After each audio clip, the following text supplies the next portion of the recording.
waaqayyo isiniif haa ta'u. Baga nagaan dhuftan immoo. Isin agarri. Waaqayyo isin haa jajjabeessu.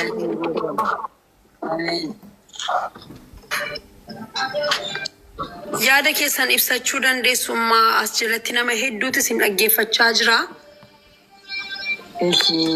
Waan himachuu barbaadu. Waan himachuu barbaadu. Haasa'a. Biyya Itoophiyaa, Oromoo fi biyya alaa kan jiratanii mucaa koo kabajaa fi ulfinaan kan naaf fiddanii mana kootti galchitanii owwaalladhee fi baay'ee isin galateeffadhaa. Galanni isiniif haa ta'u jedha. Itti dabalee immoo ani humna hin qabu. Jireenya isheen keessa jiraattu akka ishee itti miidhamtee rakkoo isheen keessa galtee ani waan hin beeknee fi qabeenyaa ishee illee lafa hin beeknee fi ani wallaaltudha waan hin ta'e waan hin beeknee fi galfata godhee isinitti kennadha. Caalaa moo waan isin ejjinaa ta'uu hin qabu. Waan baay'ees immoo isin ejjinaa ta'uu hin danda'u. Obboleessa koo harmee koo mucaa isa simbiraatii haasa'aa jirti nuu kennaati. Yaada keessan inni sirriitti isiniif haa ibsu. Isin beena gatii ta'eef isin hubannaa. Isin arguu keenyatti baay'ee gammanneerra. Ati nuu ibsi maqaa kee wajjin. Cuucaawwanidha. Cuucaan jedhama. Isaan walumaa galatti waan baay'ee haasa'uu hin danda'ani. Kan isaan jechuu barbaadan immoo kabajaani reeffa mucaa koo na biraan ga'u keessanii fi guddaa galatoomaa isiniin jedhanii jiru. Uummata Itoophiyaa biyya alaaf biyya keessa jirtanii guddaa galatoomaa jedhanii jiru. Itti aansee immoo waa isaan jechuu barbaadanii ani akkaataa mucaan koo kun itti goddaamte hin beeku. Ana biraa yeroo muraasa dura kan isheen nagaa ana biraa deemte. Amma immoo sababa isaa waan hin beeknee fi garaan koo nan cinne sababa isaa hin barree. Kanaa yoo isin danda'ame sababa isaa kanaa akkana deeggartanii adda naa baastanii ani humna hin qabu. Humna ittiin adda baafadhe humna ittiin deemee waan kana adda baafadhu hin qabu waan ta'eef imaanaan isinitti kennadhaa jechaa jiru. Haa ta'u ishee immoo an biraa gaaffii natti ta'ee gaaffii dhimma mucaa koo kanaa uummanni koo naafa gaafatu yaada biraa jettanii qabda yoo jiraate yaada barbaadan ilma keessanitti madhaati inni sabatti isinii dabarsuu hin danda'a. Yaada garaa keessanitti isin dhukkubsaa jiru tokko lama jedhaati dubbatadhaa isin dhaga'aa jirraanuun.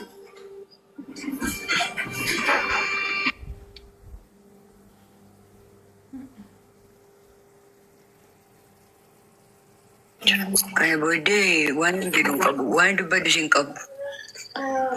Waan dubbadhu hin qabu. Eshi obbolaan boonii si bira jiru namni biraan jira si bira. Yeena bira jiru akkamiin beektaa sooyyee? Oko. Akkamiidha jaartiin amma jira mitiire amma kanatti haasa'uudhaaf xiqqoo hin rakkisaa.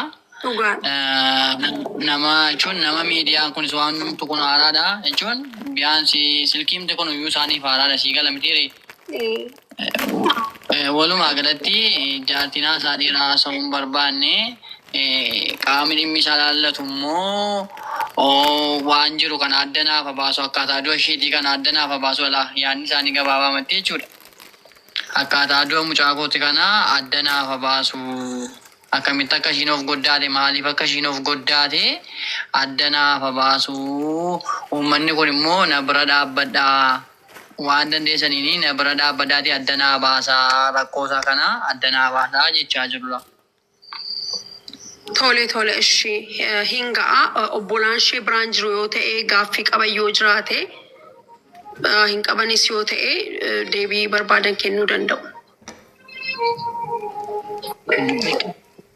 Obboleessi jira na biraa kan Eshi haadha keenyaatiin illee nu jiraadhaa umurii nu dheeradhaa nuti illee hamma dandeenyuun akka dhala keessanii yoo isinii ta'uu baanne illee hamma dandeenye uummata faana wal qabanne isin bukkee jirraa. Isin amma kana of miitanii gadda keessa amma kana of buustanii akka of miitanii hin barbaannu isin nu barbaachistu nu jiraadhaa umurii nu dheeradhaa haadha keenya unuuf isin booniif qofa otoo hin taane unuuf illee haadha. Unuuf warra isin bira jiruuf warra isin dhagaa jiruuf. Kanaaf immoo yaada keessan waan isin barbaadan kana waan qalbii keessan keessa sin shakkisiisu uummanni kun sin bukkee dhaabbatee dhugaa barbaadaniifis wal faana isin gargaaraa. Dadhabina isin bukkee jiru sun hundumayyuu nuti harka mirgaa taanee akka booniitii yoo ta'uu baanne akka boonillee isinii yoo guutuu dadhabnillee waan barbaachisu hundumaa sin bira jirraa jechaa jiru uummanillee isin immoo unuuf jettanii ijoollee keessan kanaaf jettanii ijoollee biyya keessaa biyya irraa ta'anii sin faana dhiphatan kana ilaaltanii akkasiin nu jajjabaattan barbaadna si haadha koo. Ishi galatoomaa. Galatoomaa waaqayyo sinaa jajjabeessu kana caalaa harka keessaa haa qabu sin jechuu barbaannaa saba keenya bakka buunee isin duukaa jirra. Yaadi keessan yaada xinnoo yoo ta'e iyyuu yaada waan baay'ee of keessaa qaba. Kun immoo sabaaf sablammii isin jaallatan hundumaa fi gaaffii kana gaaffiitiin hin gaafatamaa isiniin jechuun barbaada.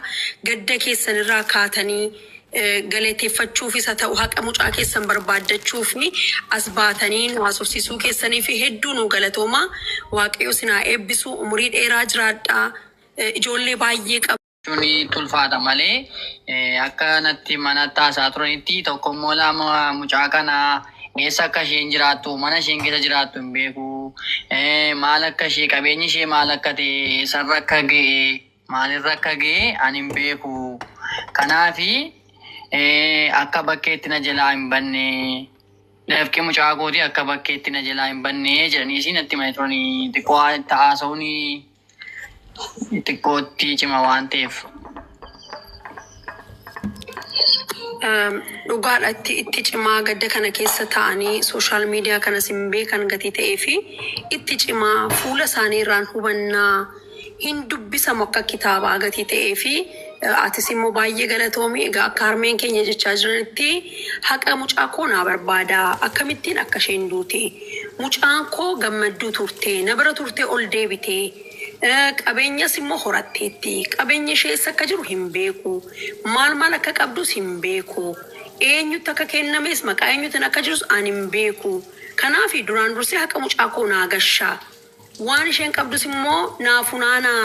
Mucaan koo rakkattee bakkee teessee kophee xaraddee rakkina baay'ee argitee narraa addaan baatee waggaa hedduu turtee qabeenya kana horattee gaa'ela dhaabbattee mucaa koo gammadduu isheen beeka malee of balleessitee ishee hin beeku. Kuni anaan akka bakka kanarra bu'ee jechaa jiru jechaadha. Haadha keenya irraatii kana dubbisaa jira hundi keenya iyyuu. Kanaaf rakkoon tokkoon jiru sabi keessanis hin dhaga'eera muyyee waaqayyo haqa ishee sin barbaada waaqayyo argeera. Waaqayyo duwwaan isiniin immoo sinaa jabeessu rakkoon tokkoon jiru qaamni ilaallatu as jala namoota hedduu jira namoota gurguddoo jira namoota seeraa poolisoonni namoonni qaama seeraa sirriitti beekan jiru namoonni qabeenya boonii beekan jiru hiriyoonni ishee jiru. Kun egaa ispeeshaalii naannoo boonii namoota jirtanii fi dhaamsa guddaadhaa isiniin jechuun barbaada. Amaanaa haadha keessanii kana galmatti godhaa. Harmeen keessan amaanaa isinitti kennatteetti fuula ishee dubbisama gatii ta'eef akka kitaabaa fuula kana ilaalaa haqa obboleettii keessanii barbaada isiniin jechuun barbaada. Yaada dabalataa yoo jiraate itti dabalaa warri mana keessaas.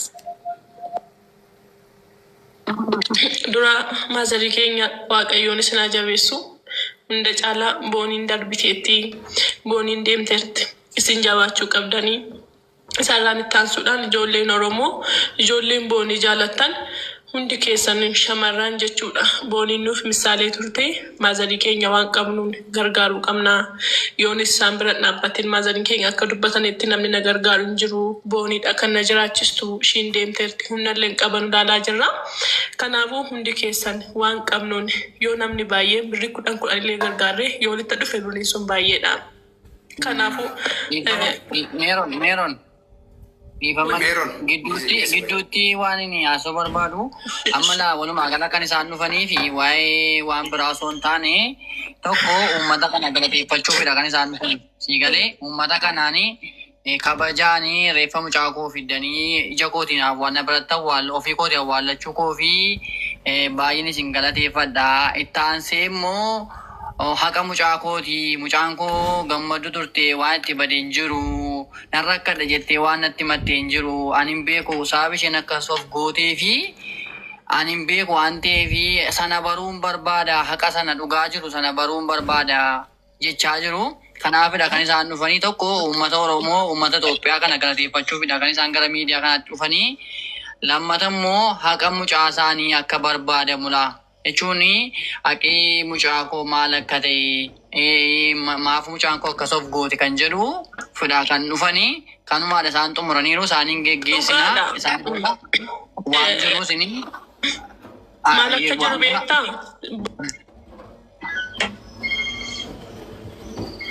Doktor. Baca itti fufaa. Yes.